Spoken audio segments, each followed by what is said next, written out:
Very good. Assume the position. You covered me. Well, good morning, everyone. We are now beginning day 30 of the Democrat shutdown. And as there are millions of Americans this morning that are embracing themselves for further pain and hardship, we'll highlight some of that this morning. The Democrats, incredibly, are showing no signs at all that they want to end their shutdown. Now, they'll have another opportunity today. The Democrats in the Senate will have their 15th opportunity to do the right thing. We're concerned that they won't. And if they reject this for the 15th time, they will be ensuring that this shutdown continues past the November 1st deadline. And that is a fateful deadline for a number of reasons. Starting on Saturday, let me give you a list of things that this means for the American people. It means that tens of millions of American families will struggle to keep food on the table because the SNAP program benefits will run dry. It means that WIC assistance, that's women, infants, and children, the nutrition programs, will be at risk of running dry. It means that Head Start centers, which serve 60,000 children nationwide, will be at risk of closure. Millions of federal workers, and we've listed them here every day. You're talking about air traffic controllers and TSA agents and park rangers and Border Patrol agents, law enforcement around the country. The stewards of our nuclear arsenal will miss their paychecks. Thousands of flights, by result, will be canceled or delayed, while our borders and national security will be directly jeopardized at a very dangerous moment in world history. And our country will lose tens of billions in gross domestic product. With each passing day, the pain gets more real, and the Democrats are guaranteeing when they vote to reject our clean funding resolution. We expect they will do that again today for the 15th time. They are showing no shame whatsoever in their actions. Now, just as we clearly know what is happening, which we've recounted here every morning, the American people can never forget. We also clearly know why it's happening. And I brought a few friends. We brought some colleagues here from the state of New York and New York City to share with you about some of what's going on here. Back in March, this is very clear what happened. Let me summarize very briefly as I can. Back in March, Chuck Schumer voted for the clean CR, the same measure that's on the floor now. He did the right thing, and he went on the floor of the Senate, and he gave an impassioned speech of why we could never inflict all this pain on the American people. He meant it from his heart, and he was consistent in what he had done over his 44 years in Congress, always voting to fund the government. But when he did the right thing in March, he received an onslaught of criticism from the far left base in the Democrat Party. He almost lost his job. Many of you wrote about it. He was in jeopardy of not winning his next re-election. That's how serious it was. So Chuck Schumer got a bunch of consultants and staff in a back room, and they concocted a plan, a political stunt. And they determined right then that the next time there was a funding measure, no matter how meritorious and no matter how much it would cause pain to the American people, that he would vote against it. He would show a fight to President Trump so he could save his political skin. It's exactly what happened. He did this so he could prove to his base that he's showing a fight. And as a result of this charade, he has brought the Democrats to their lowest point in decades. Literally, the Democratic Party has its lowest approval rating. Democrats in Congress have their lowest approval rating ever in the history of polling. The labor unions, working class Americans, independents are fleeing his party. And they are coming to the party of common sense because they see us here trying to solve these problems. They see us here voting over and over and over to fund the government and give them their paychecks. And they see the Democrats dug in against it. And now Chuck Schumer is desperately trying to cling to power.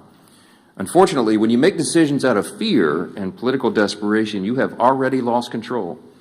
And the new power center in the Democrat Party is one that should frighten every common-sense American. The radical socialist wing is rising. It is led by people like AOC and Bernie Sanders. Hakeem Jeffries and Chuck Schumer know this. They're smart politicians in that way. They can feel the political winds, and they know that they have to continue to act belligerently in order to gain the favor of the far left. It's their own political survival that they had put in front of the needs of the entire country. Let me say that again. The Democrat leaders in the Senate and the House have put their own political survival in front of the needs of the American people. Exhibit A is Zoran Mamdani. New York City, America's largest city, the cradle of capitalism that has always been, is facing a real crisis right now. They've got a 34-year-old, unproven, untested socialist who looks to be the next mayor. He may well be elected.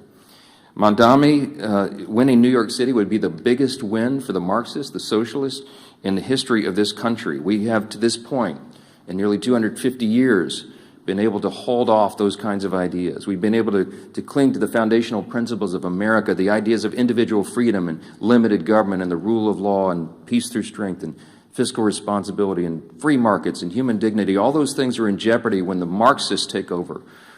And it's the clearest sign yet that the Democrats' radical Marxist wing is winning the battle for control of their party. Look at where the energy is. This should be alarming to everyone around the country. Mamdani has, of course, called to defund the police, to abolish all prisons, to legalize prostitution. He lambasted the New York PD, the New York Police Department, as a racist system. And you might have seen, if you in the media are covering this, but there was a new video uncovered from 2023, just 2 years ago, and he said, quote, "We have to be clear, when the boot of the NYPD is on your neck, it's been laced by the IDF.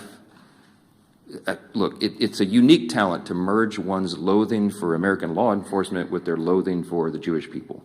But this guy's, he's managed to do it. New York is just the tip of the iceberg.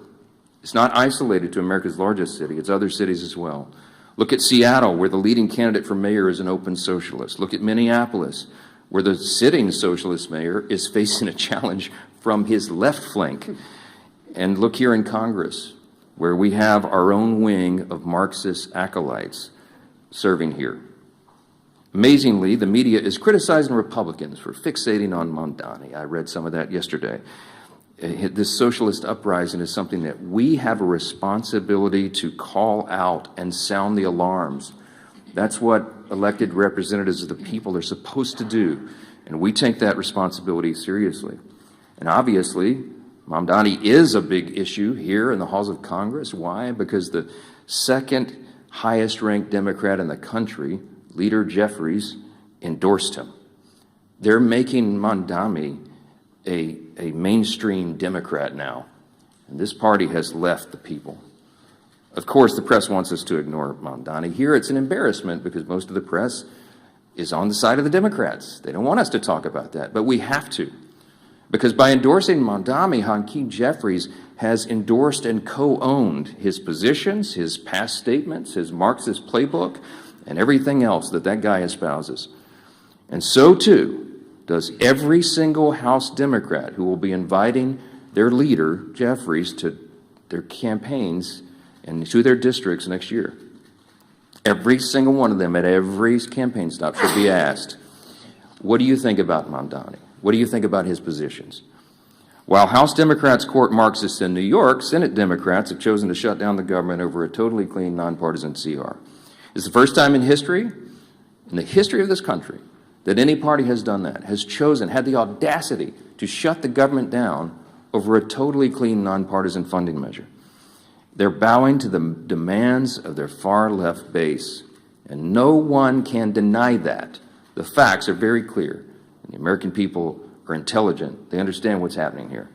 We pray that the Democrats, at least a handful of centrists, if there are any moderates left in the Democrat Party in the Senate, we pray that they will come to their senses and they will do the right thing by the American people, that they will stop all the pain, and that they will reopen the government.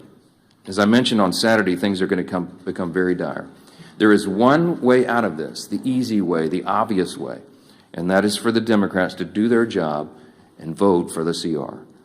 Now, I mentioned we brought some of our good friends and colleagues here from New York to talk about the mess that the Democrats have created in the Empire State. Now, why are we focusing on New York? Because, again, it's a bellwether for the rest of the nation. If you're watching at home, you need to understand the dynamics of what's happening in New York, because you have to ensure that it doesn't happen in your city, in your town, in your state. And these folks are watching this, and they're fighting it. Our Republicans in New York are trying to hold the line. They're trying to defend what is great about this extraordinary and exceptional nation that we have. But they have a lot of headwinds. And they're here to share how this reckless shutdown is impacting everyday New Yorkers. And I'm delighted to bring up to the podium, before we get our leadership reports here, one of my dear friends and colleagues and classmates back from the 115th Congress when we came in as freshmen together, Congresswoman Claudia Tenney, who is from the 22nd District of New York. She does an extraordinary job here for her state and for the country. Claudia, go ahead. Thank you so much, Mr. Speaker, and my colleagues. I actually hail from the 24th District, a little bit of we've had some redistricting in upstate New York a couple of times, but I just want to say good morning and thank you again to my colleagues for being here. This is really important, and I wish I could say that I am surprised by what we're witnessing, but this is exactly what happens when the Democratic Party surrenders to its most radical fringe. Chuck Schumer and Hakeem Jeffries lack the political courage to stand up to the Marxist, anti-Semitic, anti-law enforcement base led by Mamdani now, AOC, and Bernie Sanders. Schumer and Jeffries are both weak leaders from New York, and specifically New York City, where they have never had to face serious political opposition and have enjoyed nothing but glowing praise from their friends in the media. They are ill-suited to lead the Democratic Party at the national level, which is on dramatic display with each passing day of this tragic shutdown. They have traded true leadership for appeasement, responsibility for disorder, and principle for political survival. This shutdown is their choice. They've surrendered to radicals funded by dark money groups pushing anti-police, anti-Israel, anti-American garbage. Now the country is paying the price. I served with Hakeem Jeffries in the New York State Legislature. He sat right next to me. I've seen this playbook before, as have my colleagues in New York who also served in the legislature. It is the same corrupt Albany routine. Reward insiders, punish taxpayers, and blame everybody else. Today, it is something far worse. A movement run by socialist Marxist activists. I don't like to call them socialists, they're really Marxist. And extremist networks, and they have hijacked the Democratic Party. And as the Speaker pointed out, just look at Zohran Mamdani, a member of the State Assembly, by the way. He actually defeated a fairly liberal member of the Assembly, who is in a narrow election, but there he is in the State Assembly. He is the face of the new far-left coalition. And make no mistake about it, the new leader of the New York Democratic Party. His campaign is not grassroots. It's bankrolled by Soros money, radical clerics, and communists working together to push a Marxist agenda in America's largest city. Schumer and Jeffries will not stand up to this movement. We've seen this because, as the Speaker pointed out, they're terrified of it. They have built their political survival on appeasing the far left, and now our entire country is being held hostage by it. They cannot open the government without angering the radicals who radically run their party. The Democratic Party is now controlled, as I said, by the Marxist activists, dark money donors. This is not a grassroots effort. And an anti-American ideology is dominating this. And they would rather destroy the system than to lose power. And unfortunately, Leader Jeffries and Leader Schumer are just succumbing to this. New Yorkers are already paying the price, and we have been paying the price. From Albany's Medicaid for illegal scheme to Mamdani's socialist city agenda, working families are being crushed under taxes, mandates, and ideology. And if we don't stand up, the damage will not end at the Hudson. It will reach every corner of upstate New York and across this country. We are here to fight for the men and women who build, farm, serve, and raise families across New York and our nation. They are the backbone of this nation, and they deserve a government that works for them, not the political insiders who have created this mess. So my message to Chuck Schumer and Hakeem Jeffries is simple. Stop playing games. Stop bowing to this mob and reopen our government. Pay our troops, fund essential services, and start putting American families and especially in my case and my colleagues here, New York families first. And my message to New Yorkers is this: stand up, speak out, reject this radicalism that has taken over not just our city, but will take over our state. And I thank you, Mr. Speaker. I appreciate the moment.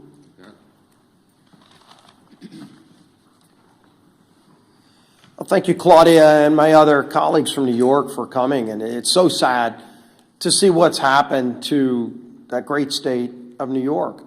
But if you go back to November, when President Trump won an overwhelming victory to come back as president, defeating Kamala Harris, winning every one of the 7 swing states. In those months after, what you saw was this internal conflict within the Democrat Party. Who is the head of the Democrat Party? You heard it over and over. Some people are trying to raise their hand. A very, very weak bench of failed leaders, primarily governors from failed states, wanting to jump ahead of everybody else and claim the title. And yet, as the Democrat Party stayed that rudderless ship for months and months, because of this perfect storm, that the 2 top Democrat leaders in the House and Senate both hail from the state of New York. With the emergence now of Zohran Mamdani, you have seen Zohran Mamdani quickly become the new head of the Democrat Party nationally, because Chuck Schumer, who is the head Democrat in the Senate, and Hakeem Jeffries, who's the head Democrat in the House, both hailing from New York, are scared to death of that far-left extremist, radical, socialist, Marxist movement in their own party, starting in New York. And because Mamdani has taken off there, it is affecting real people everywhere in America. Devastating consequences. We've talked about it over and over. You know, the last few weeks, we talked about the pain, the suffering that Democrats were causing to especially federal workers, our troops, air traffic controllers, every other federal worker who wasn't getting paid. Some, President Trump found ways to get paid. Others, there weren't ways to do the same thing, but the president worked overtime. Look at what the president did working overtime, at least doing his job. In China this morning, a historic trade deal with China announced, where they resolved some issues on tariffs. Our soybean farmers are going to be able to sell more of their products into China. Critical minerals that we'll be able to get. All of those things President Trump continues to do while Democrats want to try to spew chaos around the country. But the harm to families, as we've been talking about, while real, is unfortunately going to get worse. And we've been telegraphing this for weeks, pleading with our Democrat colleagues in the Senate. Just five Democrats need to get the courage to end the shutdown. And only they can do it. They know that. And what are those consequences? We've been talking for weeks. Coming this weekend, Saturday, 42 million SNAP beneficiaries will lose those benefits. Those cards are going to go to zero. When they go to the grocery store to try to put food on the table, there will be no money in those accounts. And what is Chuck Schumer going to tell those families? It's no longer hypothetical. It's no longer theoretical. It's real suffering and pain, and they know that. We've given you the quotes over and over these last few weeks. They admit they are causing suffering. They're using the American people for leverage, and they just don't care. But I think they're going to start hearing more and more from people. There's some people we've been hearing from. The National Veteran Advocate, his retired U.S. Army Sergeant Eric Donahoe, said this, quote, "The decision to vote against advancing the CR is now causing financial harm to families who serve this country." He went on to say, quote, "When I spoke with Democratic staffers that I know they called this shutdown a political opportunity. They think the more Americans hurt, the more power they gain. They even bragged about it," Donahoe said. Quote, "This isn't a headline to us. It's rent, it's groceries, it's mental health, it's stability." And of course, you've heard just a few days ago, we had the National Air Traffic Controllers Association and the American Federation of Government Employees demanding that Democrats pass the clean CR. More and more, you're seeing this growing chorus of people from all corners, including Democrat corners, telling their own party leaders, stop this madness, end the madness, and vote to open the government. But again, this weekend, it gets even more painful, more suffering that they will impose if they keep this madness up. And so I'm going to try to find 5 Democrat senators. It's all we need is 5. So let's start with John Ossoff in Georgia. Starting this weekend, over 1.3 million enrollees in SNAP in his home state of Georgia lose their benefits. 1.3 million, Senator.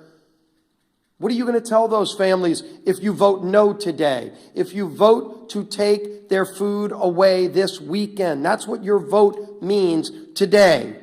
109,000 federal workers in his state of Georgia. Of course, the largest airport in America is in his home state of Georgia, and they're already experiencing flight delays in Atlanta. 231,000 women, infant, and children will lose their benefits in Senator Ossoff's home state of Georgia if he votes no today. Think about them when you're casting that vote. Senator Warner in Virginia, 825,000 SNAP enrollees in his home state of Virginia. 189,000 federal workers. Don't come up here and give some speech lamenting about the hardships those people are facing when you're the one voting to impose those hardships. You can stop that today by voting yes. 107,000 women, infant, and children will lose their benefits in Virginia if Senator Warner votes no. Tina Smith in Minnesota, 452,000 enrollees in the SNAP program, 33,000 federal workers, and 101,000 women, infant, and children in Minnesota will lose their benefits if Tina Smith votes no today. Gary Peters in Michigan, over 1.4 million enrollees in SNAP. No food stamp benefits this weekend to 1.4 million Michiganders. 56,000 federal workers. 189,000 women, infant, and children will go without food this weekend in Michigan if Senator Peters votes no. Senator Sheehan in New Hampshire, 76,000 enrollees in SNAP. 9,000 federal workers and 12,000 women, infant, and children will go hungry in New Hampshire if Senator Sheehan votes no. I could go on with more and more of these. All we need is 5. That's 5 right there. If they get the courage, they don't have to impose that pain on families. But the only way this suffering is prevented is if they come to their senses and vote yes. We all know the math. We all know what's needed. But it's not just math. It's millions and millions of families across this country that will truly suffer and go without food if they vote no today. It's a straightforward vote. We've all voted yes and passed it through the House over a month ago. End the madness and pass this bill.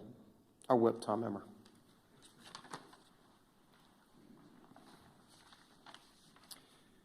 We are officially 30 days into the Democrats' needless government shutdown.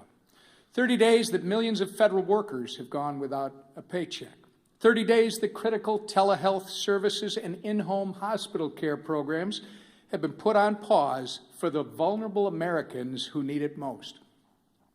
30 days that our national security has been put at risk due to staffing shortages. Not to mention the SNAP benefits that you've heard our leader go through in detail that will be cut off for more than 40 million low-income Americans if the Democrats fail to reopen the government before Saturday. It's been 30 days of pure obstruction from Democrat lawmakers who care more about appeasing the radical Mamdani and Omar Fata wing of their party than reopening the government for the people they were elected to serve. Americans are hurting. Families are turning to food banks. Major airports are issuing ground stops. But the Democrats don't care. In fact, they've orchestrated this chaos by refusing to support our nonpartisan government funding bill 14 times now. And for what? So that they can kowtow to the people like Kami. And I will just say to my great friend and colleague, Claudia Tenney, socialists are now the moderates in my grandfather's Democrat Party. These are communists and Marxists. They are kowtowing to the people like Kami Mamdani ahead of the election. People are struggling in the meantime to put food on the table, and the Democrats are too busy playing politics to do anything about it. It's disgusting, and it needs to end. I say it every day when we do this. Remember, all we need is 5 Senate Democrats to come to their senses, break ranks with Chuck Schumer, support our clean CR, and reopen the government. It's past time for Democrats in Congress to get serious and do their jobs for the people they were elected to serve, not for the communist mayoral candidate in New York City, our conference chair. Thank you. Kami Mandami, that might stick. That might stick. Well, good. Yeah, the truth hurts, right? Works. All right. Well, this Saturday, SNAP benefits run out for 42 million Americans. 42 million Americans, the SNAP benefits will run out. Let me say it one more time and let it sink in. 42 million families, including thousands in my home state of Michigan, could lose the ability to put food on the table for their families. Why? Because Democrats choose to use their pain and their hunger as leverage. Leverage for more wasteful spending, leverage to satisfy their radical base. And what are Republicans doing? Republicans did their job and are going to continue to do our job. We voted for a clean, responsible bill to keep the government open and fully fund SNAP. So let me be very clear. Republicans voted to continue funding for SNAP and continue to have families have the ability to feed their families.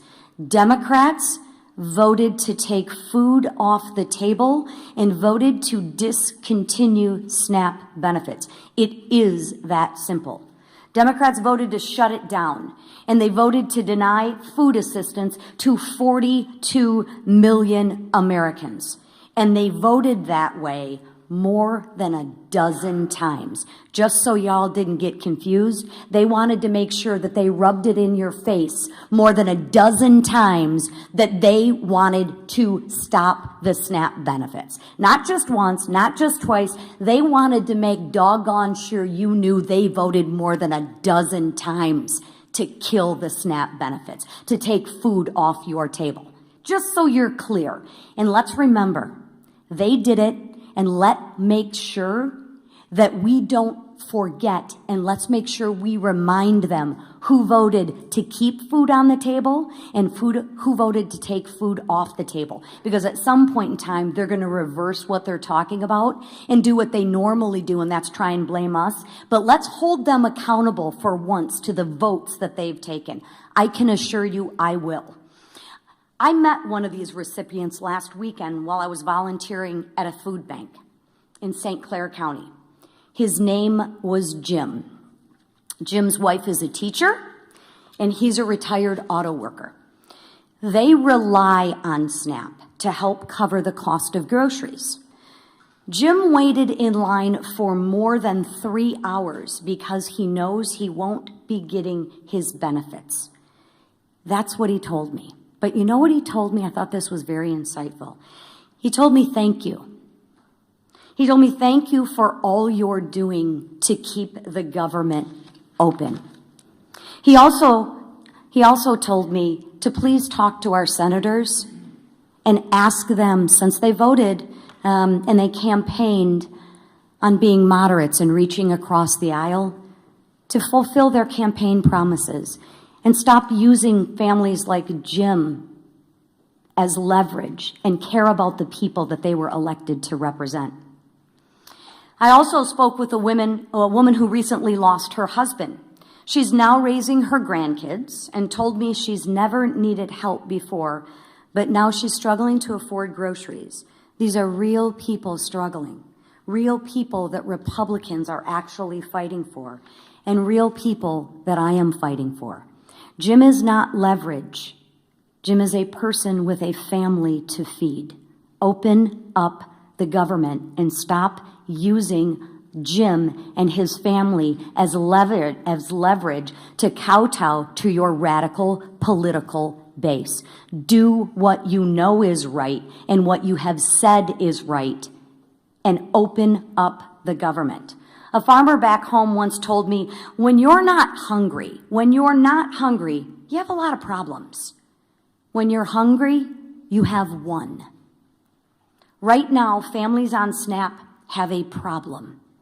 And that problem should never, ever be used as political leverage.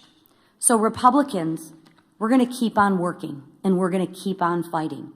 And you know what? We will keep showing up. And while we keep demanding that Democrats stop using suffering Americans as pawns in their political games, I implore my two senators, do what you said you were going to do. Do what you said that you are. You've reached across the aisle. You're moderates. You care about people. Well, show that in your actions and vote for a clean CR for families like Jim who you represent. Please, they are counting on you. And every no vote means that you are keeping food from their table. So please, it is time to pass the clean CR and actually put the people who you represent, Americans, first. Thank you. We'll take a few questions. I just want to thank again our colleagues from New York, LaLota and Lawler, Garbarino, Langworthy and Tenney. It's a difficult job to hold the line in that state, but they do it very, very well, and we're grateful they're there, and that there are so many common sense New Yorkers who still believe in freedom and in the greatness of America, and they keep sending us patriots like this to do the job. So we'll take a few questions. Yes, sir, Secretary. Thanks, Mr. Speaker. During the last shutdown in 2019, it was the first Trump administration, and they made sure that in the second month of the shutdown, SNAP benefits would go out. They had them sent early. Why do you think they shouldn't do that this time?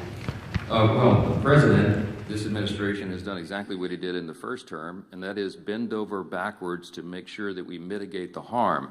We explained here yesterday that any administration in a shutdown scenario has figuratively a control panel of pain dials. In the Obama administration, 2013, when they shut it down, they turned all the dials to 10. They wanted it to hurt, and so remember, famously, they put the yellow crime tape around the World War II memorial and prevented aging veterans from going and visiting these landmarks. They made it hurt. President Trump has done exactly the opposite. I mean, he's done everything he can. He's ordered all of his cabinet secretaries to mitigate the harm. So, for example, as you know, with WIC funding, they found a way to fund that with tariff revenue. We found a way to pay the troops once already in October, hopefully at the end of this month, by moving money around. But it's very difficult to do. Those are not inexhaustible funds. When it comes to SNAP, some of the Democrats have argued that you can use this contingency fund, but the truth is there's no legal mechanism to do it. Unlike with WIC funding that was attached to a 1930s era statute that was related to tariff funds because it was related to nutrition and food coming over the border, there's no such legal avenue to give SNAP funding now. It doesn't exist. The problem is the contingency and the authority to do that was voted down in the CR when the Democrats themselves did it. So the president has lamented this. He has informed USDA and everybody. Do as best you can, but the money doesn't exist to do it. The simplest way to end the pain and the simplest way to make this stop is for the Democrats to do the obvious and right thing and vote for the nonpartisan funding measure so that we can turn everything back on. Then we will get back here, and then we will debate all these other extraneous issues. But right now, the first job of the government is to keep it in operation and take care of the people who depend upon all these services we've articulated today. It's nonsense, and it has to end, and you should be asking them the tough questions, why they're willing to inflict this pain on the people for their partisan political purposes. Yes, ma'am. Mr. Speaker, some more moderate senators Murkowski, Peters, and Shanine have said the discussions on how to end the shutdown have picked up this week. Are you writing on those? How do you feel about them? And specifically, how do you feel about the idea of ACA subsidies working as a commitment? ACA subsidies. Look, I'm not surprised that the conversations are turning up in earnest. I mean, when you're talking about the handful of centrists and moderates that are there, they feel the pressure of this. You have all the major unions now coming out, as we've noted, demanding that they do the right thing and get the paychecks flowing again. You have flights being delayed and canceled. It harms people on their nutrition and their food and everything else. And so this is not a surprise to us. We welcome them doing the right thing, but again, we don't have anything to negotiate because we didn't put any partisan Republican priorities on the CR at all. I don't have anything I can pull off of it to make it more palatable for them. So our urge and our plea to them is just do the darn right thing and open the government. And then we'll figure all the rest of these things out. We were always scheduled. We were always planning to have the debate about the COVID-era subsidies and all these other issues in October, November, December. The COVID-era subsidies don't expire until the end of December. There are all sorts of discussions going on about that, all kinds of ideas. I could give you dozens of them that have been collected just in the House Republican Conference. There needs to be massive reform. There need to be income caps. There needs to be the elimination of fraud, waste, and abuse in that program, which we think is rife in it, and many other things. So there's informal working groups going on as we speak. There's discussions being had amongst all the members, but we've got to get the lights turned back on here and get the services provided to the people so that we can come here and do the rest of the legislative job. Yes, ma'am. Would you be willing to fund part of the government for the full year, as some of the senators are discussing, without a CR to open them? These rifle shot bills that you keep hearing about deviates from the goal. We have one singular purpose, and that is to reopen and fund the entire government. The Democrats do not get to shut down the government and then make the decision on who's more important than the other and which little thing they want to fund to relieve their own political pain. We have one purpose, and that is turn this thing back on. And all those other efforts are deviations in its political games. They're trying to cover their own tails now because they know they have inflicted this pain. I'm going to remind you again 14 times. I bring my chart in every day. I'll bring it back tomorrow because I want everybody to remember. Republicans have voted 14 times to fund the government, and the Democrats have voted 14 times to close it. They are imposing the pain, and now they're feeling a little pain themselves because people are starting to let them hear about it. They better do the right thing. That's all we can say. Yes, ma'am.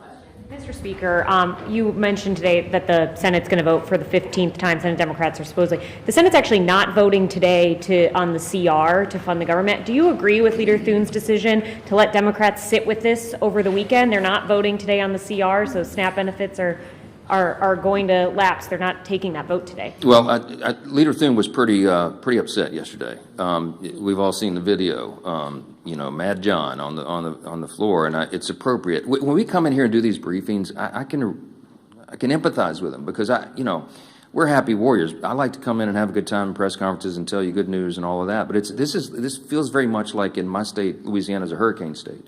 It's like giving a briefing during a hurricane, a Cat 5 hurricane, right before it hits shores. We put the sandbags around our homes and we board up the windows and we do everything we can to prepare, but we know the real pain is about to hit.